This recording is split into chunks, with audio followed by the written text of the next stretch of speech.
Buenas tardes, hermanos, buenas tardes, hermanas, también buenas tardes para todos los amigos y amigas que sintonizan mi programa Te daré lo mejor a través del alumbrador cristiano.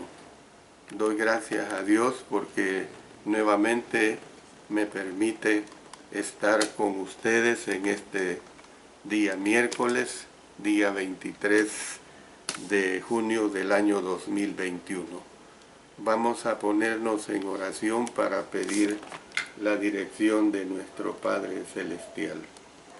Padre Celestial, gracias te damos porque una vez más nos permites el poder transmitir otro programa más de la palabra tuya, la palabra que edifica, la palabra que nos ayuda a nuestra salvación y hacia ese camino al cielo.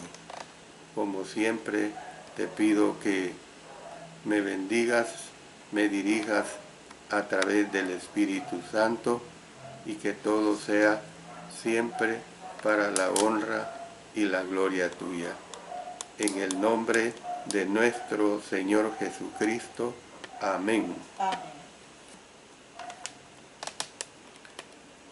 Estamos en esta serie que habla acerca de la adoración y ahora vamos a ver la lección número 8. Esa es la lección que corresponde ahorita. También quiero decirles que este mismo programa se transmite en vivo los días sábados a las 12 del mediodía a través siempre del alumbrador cristiano. De manera pues que ustedes tienen una segunda oportunidad. A mí, hermanos y hermanas, a pesar de que yo doy un mensaje, cuando yo ya lo he dado, yo lo escucho hasta 2 o 3 veces más, porque yo necesito que se me retroalimente.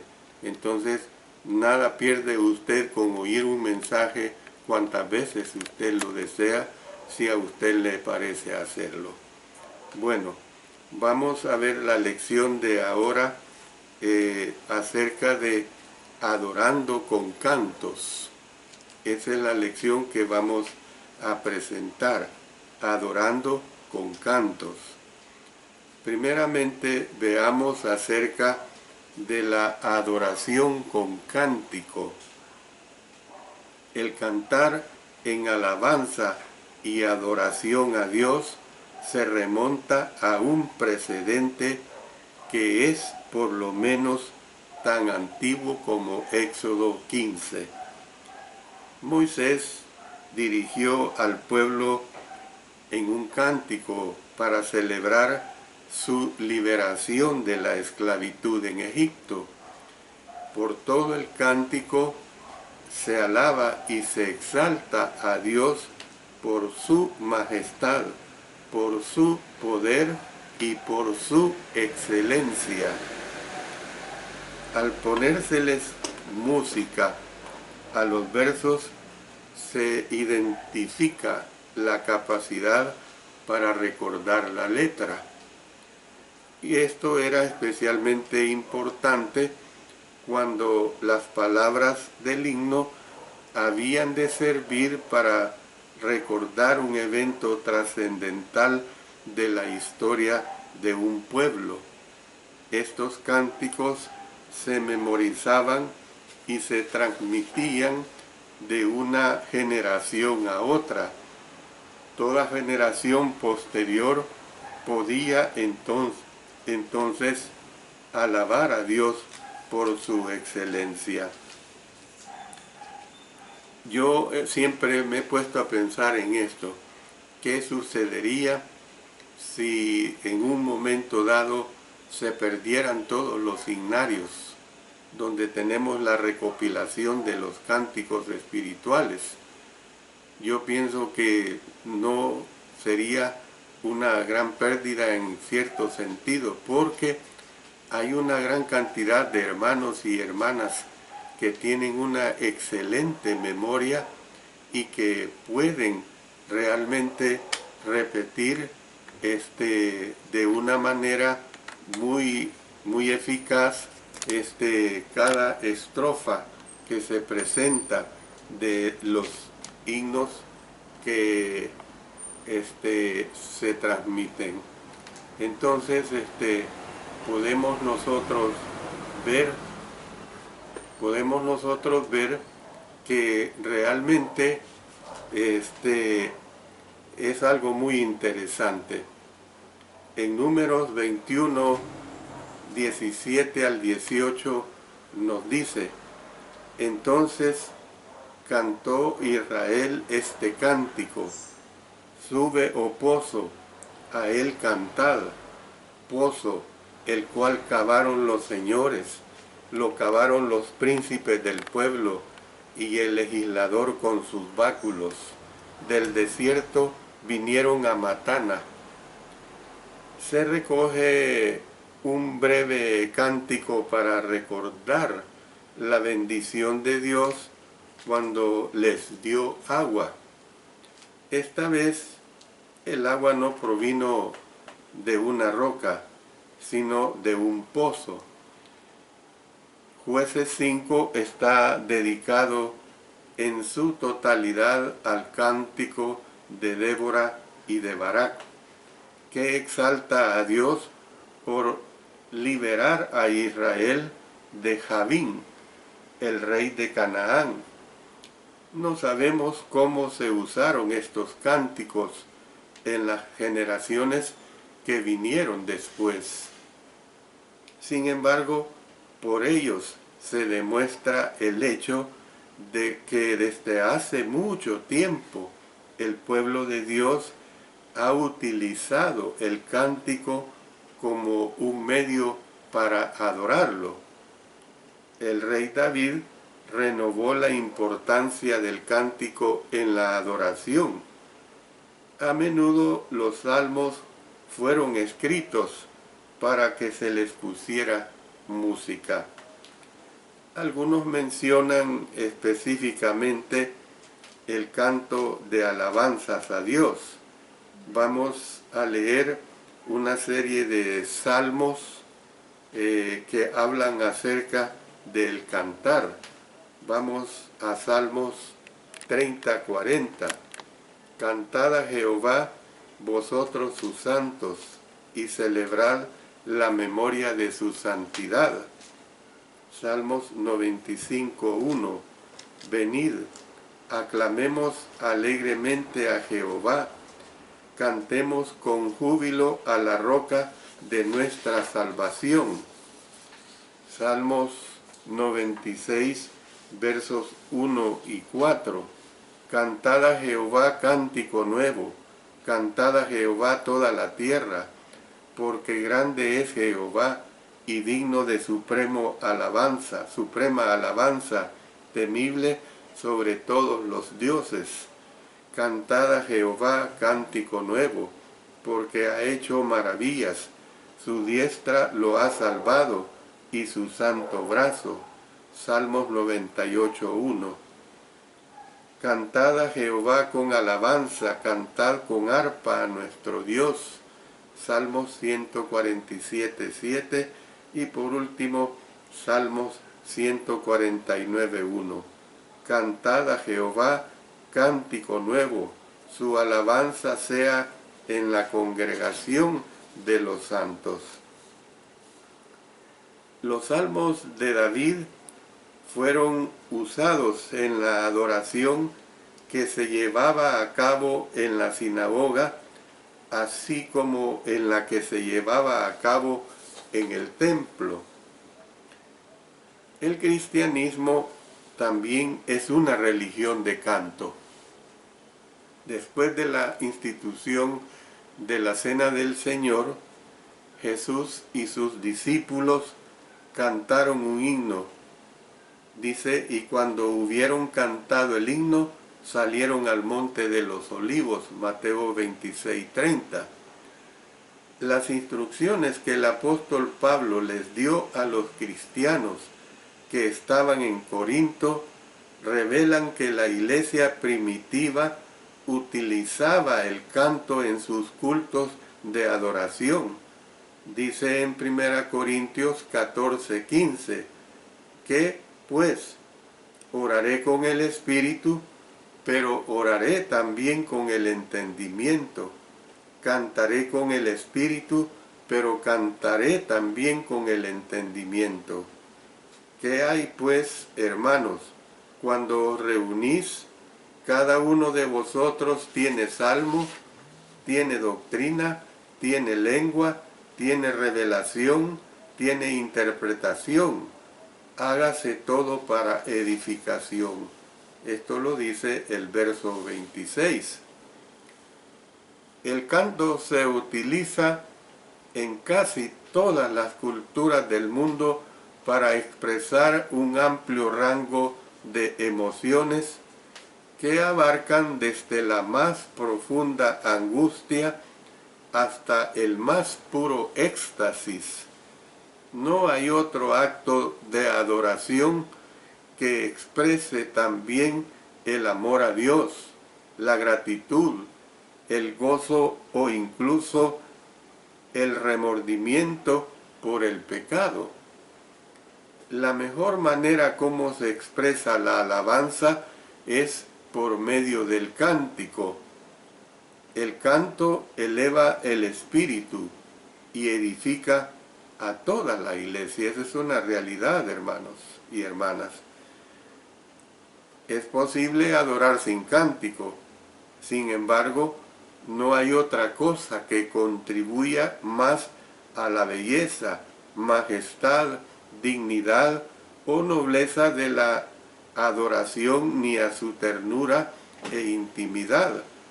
Porque yo estoy diciendo que es posible adorar sin cántico, por ejemplo. Usted lo habrá notado desde ya 7 o más meses que yo presento mis estudios, que yo no los acompaño con cantos, porque estoy en contra del canto, no. Es porque yo necesito el tiempo de los 45 minutos que dedico a la enseñanza.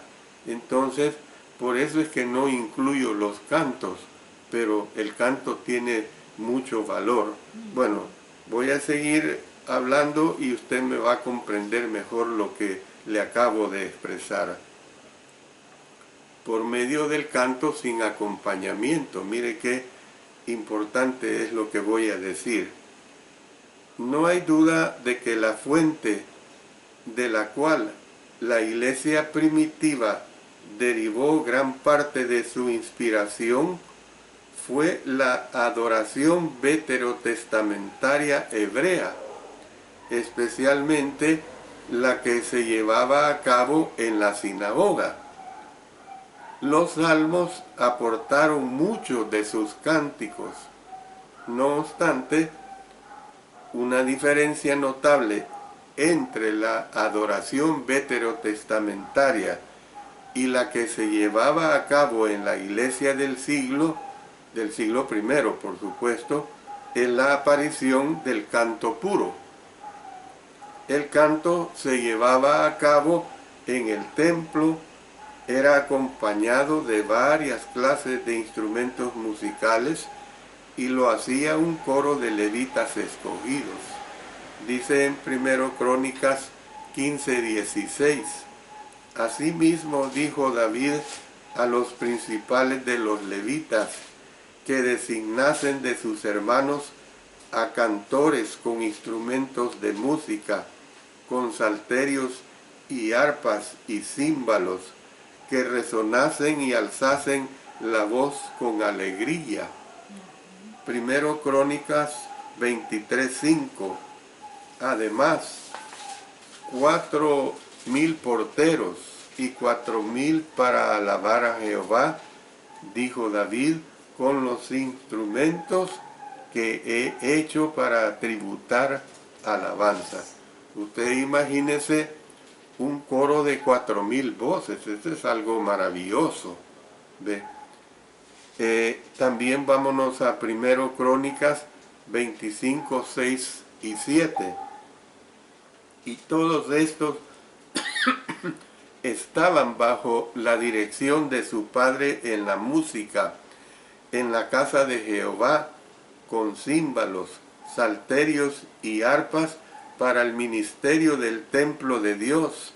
Asaf, Jedutum y Emán estaban por disposición del rey, y el número de ellos, con sus hermanos instruidos en el canto para Jehová, todos los actos fue 288. En numerosas ocasiones los salmos requirieron instrumentos musicales. Vamos a leer algunos de estos salmos y voy a dar algunas explicaciones en relación a algunos de estos instrumentos. Salmos 33:2. Aclamad a Jehová con arpa, cantadle con salterio y decacordio. Salmos 43:4. Entraré al altar de Dios, al Dios de mi alegría y de mi gozo, y te alabaré con arpa, oh Dios, Dios mío. Inclinaré al proverbio mi oído, declararé con el arpa mi enigma. Salmos 49:4. Salmos 71:22. Asimismo, yo te alabaré con instrumento de salterio, oh Dios mío. Tu verdad cantaré a ti en el arpa, oh Santo de Israel. Luego pasemos al Salmos 92:3. Dice, en el decacordio y en el salterio, en tono suave con el arpa. Salmos 98:5. Cantad salmos a Jehová con arpa y voz de cántico. Salmos 147:7. Cantad a Jehová con alabanza, cantad con arpa a nuestro Dios. Salmos 149:3. Alaben su nombre con danza, con pandero y arpa a él canten. Salmos 153, 3 al 5. Alabadle a son de bocina, alabadle con salterio y arpa, alabadle con pandero y danza, alabadle con cuerdas y flautas, alabadle con címbalos resonantes, alabadle con címbalos de júbilo. Bueno, prometido que les definiré algunos de estos instrumentos. El dicacordio, oiga bien, dicacordio, era un instrumento musical usado en la antigüedad, compuesto por 10 cuerdas y que se puede pulsar mediante un dedo o con una púa o con un plectro. El plectro es un palillo o púa que se usaba para tocar instrumentos de cuerda. Luego el salterio, el salterio contiene los salmos de David, pero era un antiguo instrumento de cuerda consistente en una caja prismática de madera más estrecha en su parte superior, provista de cuerdas metálicas que se hacen sonar. Las cuerdas del salterio se tocan con un plectro o también con los dedos. Luego tenemos el pandero. El pandero era un instrumento de percusión formado por uno o dos aros superpuestos, provistos de sonajas y sobre cuyos bordes se ajusta un trozo de piel muy lisa y estirada. Realmente era algo muy especial todos estos instrumentos. Muchos de estos instrumentos ya no son usables, aunque hay instrumentos que sustituyen precisamente los sonidos que ellos emitían. aunque Dios aceptaba el uso de instrumentos musicales en la adoración veterotestamentaria, los cristianos primitivos no los usaron en sus asambleas. Porque usted puede pensar, el hermano Alexander está dando una clase en la cual está a favor de los instrumentos musicales. No, yo le estoy dando nada más el contexto histórico, le estoy dando el contexto histórico veterotestamentario, o sea, antiguo testamentario. Aunque Dios pues aceptaba el uso de instrumentos musicales en esa adoración veterotestamentaria, los cristianos primitivos no los usaron en sus asambleas. Los instrumentos de música brillan por su ausencia en la adoración que se llevaba a cabo en la iglesia neotestamentaria. Por siglos, los historiadores han escudriñado los documentos antiguos en búsqueda de alguna explicación en el sentido de por qué no se usaban instrumentos en la iglesia primitiva. Aunque los historiadores eclesiásticos todavía tienen dudas acerca de la razón para ello, hay una cosa de la que están seguros, y esta es que tales instrumentos sencillamente no se usaban. Había toda clase de instrumentos a disposición de los discípulos y había un precedente histórico para su uso. Sin embargo, los cristianos primitivos cantaban alabanzas a su Señor sin acompañamiento de clase alguna de instrumentos musicales. Hubo un cambio deliberado y dramático, pues. El hecho de que Dios diera su aprobación a algo en la adoración veterotestamentaria no necesariamente tiene relación con las cosas a las que diera su aprobación en la adoración que se llevaba a cabo en la iglesia neotestamentaria. Él dio su aprobación a los holocaustos, a quemar incienso y a numerosos sacrificios. Sin embargo, los cristianos no continuaron con estas prácticas en sus cultos. Es como aquellos que quieren guardar una parte de la ley, porque no hacen todos los sacrificios que se hacían bajo la ley de Moisés. Pretenden practicar la ley mosaica a medias, ni siquiera en un 20%. Él dio su aprobación, pues, a los holocaustos, a quemar incienso y a numerosos sacrificios. Sin embargo, los cristianos no continuaron con estas prácticas en sus cultos.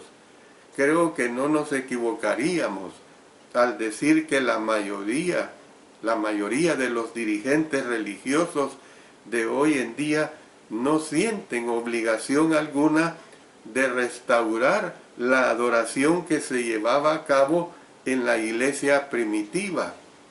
¿Qué cosa podría haber más deseable que el saber qué es lo que la iglesia primitiva hacía y reproducirlo exactamente?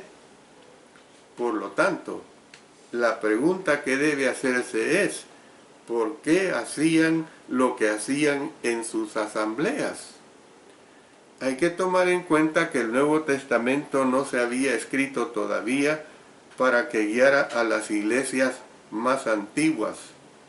Las escrituras con las que contaban se reducían al Antiguo Testamento. No obstante, tenían conciencia de que Jesús había inaugurado una nueva era de adoración.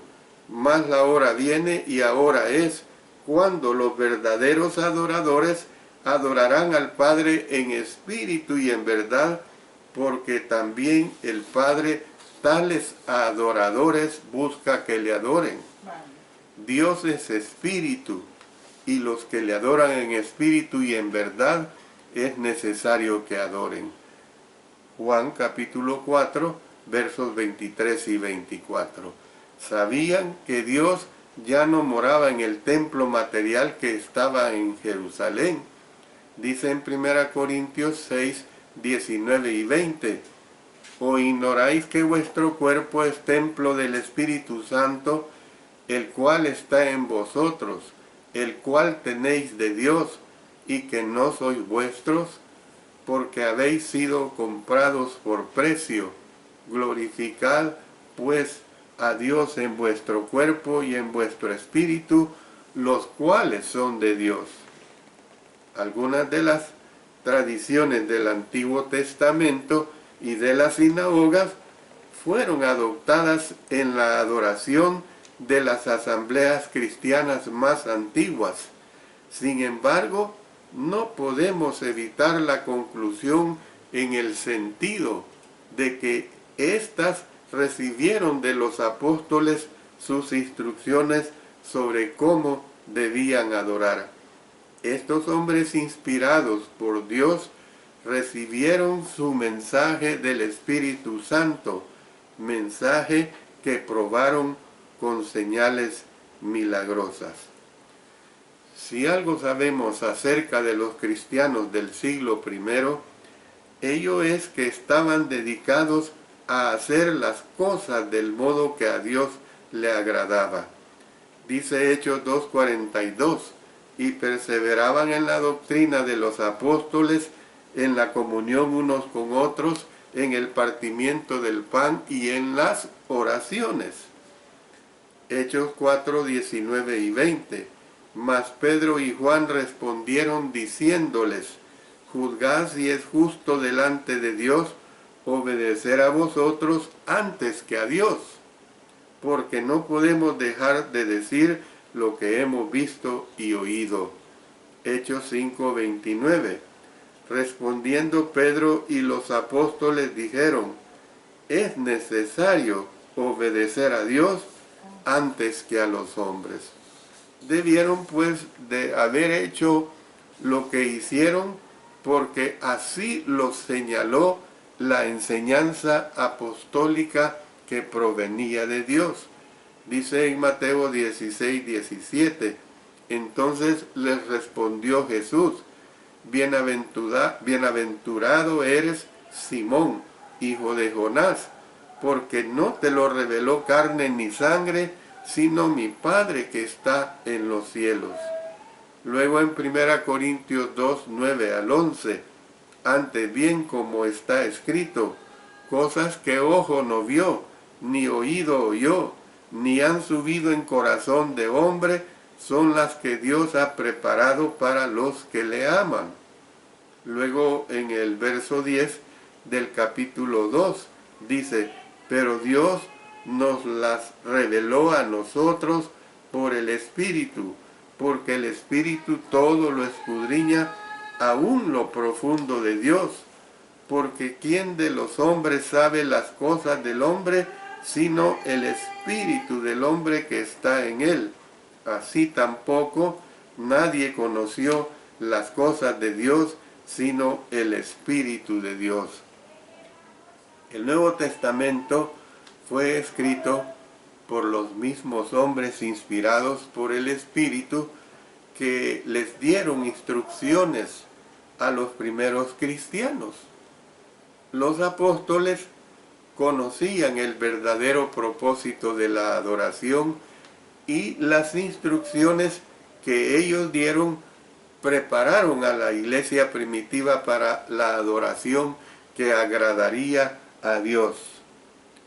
No nos equivocaríamos al decir que si Dios hubiera deseado que la iglesia usara instrumentos en la adoración, Él habría dado instrucciones en ese sentido a los apóstoles, pero no lo hizo. Una vez que entendemos qué es en realidad la adoración, y lo hemos venido estudiando ya en 7 lecciones anteriores, y qué propósito desea Dios que realice ella, entendemos que los instrumentos musicales no aportan nada al proceso. De hecho, los instrumentos pueden más bien hacer que el centro de atención de la adoración deje de ser Dios, para llegar a hacerlo una interpretación musical. Yo me recuerdo que con mi esposa hace ya bastantes años fuimos a una invitación de la Sociedad Bíblica porque iba a estar ese maestro del idioma griego llamado Plutarco Bonilla, muy buen maestro del idioma griego. Y fuimos porque nos interesaba la temática. Pero ¿qué sucedía? Que tenían un conjunto con batería, un conjunto musical. Y entonces, ¿qué sucedía? Que cuando tocaban un instrumento había una mujer adelante que se ponía a bailar, exactamente como bailar ese tipo de cumbias modernas, bailando cosas que realmente no eran nada agradable a los ojos de nadie. Por supuesto, a los que aceptan eso, carnalmente hablando, pues les agrada eso. Realmente, pues, hay razón de dudar de que la ofrenda de música instrumental sea consecuente con la naturaleza espiritual de la adoración cristiana. La acción mecánica de producir música instrumental es distinta de la ofrenda de adoración espiritual, es decir, de lo que sale de la naturaleza espiritual del hombre. Sobre este asunto, los cristianos no deben permitir que sus preferencias subjetivas dirijan su pensamiento, sino que deben dejar que su teología de la adoración aflore de las declaraciones neotestamentarias acerca de la naturaleza de la adoración. Lo que debía ocupar el espíritu y la mente era el canto fervoroso. 1 Corintios 14:15, que ya lo hemos leído, dice lo siguiente, que pues oraré con el espíritu, pero oraré también con el entendimiento. Cantaré con el espíritu, pero cantaré también con el entendimiento. Aunque no está claro que los contextos en los que se encuentran los siguientes pasajes se hayan escrito específicamente con el culto de adoración en mente, lo que ellos nos dicen acerca del propósito del canto cristiano tendría una amplia aplicación que incluiría la asamblea. Pongamos cuidado a Efesios capítulo 5, versos 18 y 19. No os embriaguéis con vino, en lo cual hay disolución, antes bien sed llenos del Espíritu, hablando entre vosotros, noten, con salmos, con himnos y cánticos espirituales, cantando y alabando al Señor en vuestros corazones. Colosenses 3:16. La palabra de Cristo more en abundancia en vosotros, enseñándoos y exhortándoos unos a otros en toda sabiduría, cantando con gracia en vuestros corazones al Señor, con salmos e himnos y cánticos espirituales. Estos dos pasajes anteriores revelan que el canto cristiano expresa el ruego del corazón a Dios. El canto debe ser también una manifestación del Espíritu que mora en nosotros. El tocar instrumentos mientras se canta puede resultar agradable en lo personal, porque atrae a la carne. Sin embargo, el anterior resultado no es el propósito de la adoración. Otros propósitos indicados del canto son que los cristianos se enseñen y se exhorten unos a otros. Los instrumentos musicales no pueden realizar tales propósitos. Y usted tiene que entender esto. La música instrumental es bella. Hay una diversidad de instrumentos musicales que emiten notas musicales por los músicos que les pueden ejecutar, que son bellos. Hay piezas musicales hermosas, pero esto no quiere decir que vamos a irnos por la albarda y que vamos a introducir ese emocionalismo para adorar a nuestro Señor a través de los instrumentos musicales. Por último, los dos pasajes citados mencionan 3 clases de cánticos que sirven para realizar los propósitos de Dios. La palabra salmos se refiere al canto de salmos del Antiguo Testamento. Los himnos son cánticos de alabanza y adoración a Dios, o cánticos acerca del Señor. La expresión cánticos espirituales es un término genérico que se le da a los cánticos que componen miembros de la asamblea y que tienen un mensaje espiritual. Estos últimos se daban de forma única en la iglesia primitiva, porque los componían solo personas guiadas por el Espíritu Santo. En las 3 clases de cánticos son las palabras, no la música, las que realizan el propósito. La música sirve para ayudarnos a recordar las palabras, pero el mensaje para Dios y para unos y otros es transmitido por las palabras. La instrumentación no hace más memorable esa música, ni aporta al mensaje contenido en las palabras. Cuando Oseas llamó al pueblo a volverse a Dios, les instó diciéndoles: llevad con vosotros palabras de súplica, y volved a Jehová, y decirle: quita toda iniquidad, y acepta el bien, y te ofreceremos la ofrenda de nuestros labios. Oseas 14:2. Dios desea la ofrenda de nuestros labios, hermanos y hermanas. Esa es la realidad. La historia confirma que la música a capela era la práctica acostumbrada de la iglesia neotestamentaria. La frase a capela, yo quiero que le pongan especial cuidado a lo que voy a definir a continuación. La frase a capela se deriva de las palabras latinas. La primera es a, así como oye, a, que significa a la manera de. Y capela, que significa capilla. De modo que el significado original de la frase es a la manera de o al estilo de la capilla. Eso es lo que está diciendo el canto a capela.